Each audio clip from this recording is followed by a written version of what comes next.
আসসালামু আলাইকুম বদ্দা। ওয়ালাইকুম সালাম রাহমাতুল্লাহ। কাসেম কি হবে, ভালো আছো নি? আপনি ভালো আছে? হ্যাঁ। আইসে তো কত সমস্যা লইয়া গেলাম। কি সমস্যা আবার? সমস্যা লই জায়গা লই কত সমস্যা লইয়া আছে দে নাই।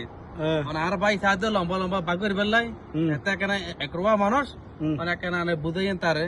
আচ্ছা ঠিক আছে জায়গা। ওয়ালাইকুম সালাম হালিম কি হবে তোর ভাই কাসেমে হই দে ওই তোর বদিনে জায়গা জিয়ান আছে কি জায়গা কারণে এটা আসলে এই লম্বা মিলি 300 ফুট ফাতের কে যদি 30 ফুট তো তোরা ভাই তিনু তোর লম্বা যদি বাগ কর জয় তোরা তোলে 10 ফুট করে 300 ফুট করে ভাবি দিন হনা হামা যাইতো না তো আর হইতে তোরা ফাতেকে বাগ করিল কি হস না বদ্দা নর নর দাঁড় এখন বহুত এখন আসার মানে আগ্রহ আছে এখন ট্রেন কিনি বেলাই তো ট্রেন কিনতে গেলে এত জায়গা লাগাতে ট্রেন পার্কিং রাখিব এত জায়গা লাগাতে লাম্বাইতে এখন আর এই যার বুদ্ধি তোর তোর ভাই ল হতা হইলাম হতা হয়ে আর বুঝলাম দে ইচ্ছে বলো ওটা কি ট্রেন কিনিব ট্রেন বলো 10 ফুট করি বলো 300 ফুট করি নাম্বার হতর ইয়া হইলে মানুষ হইলে মানুষ হইলে আচ্ছা ইতে তেরা তো আমরা দেনে বার লাগে আমরা এমনি করে দিয়ে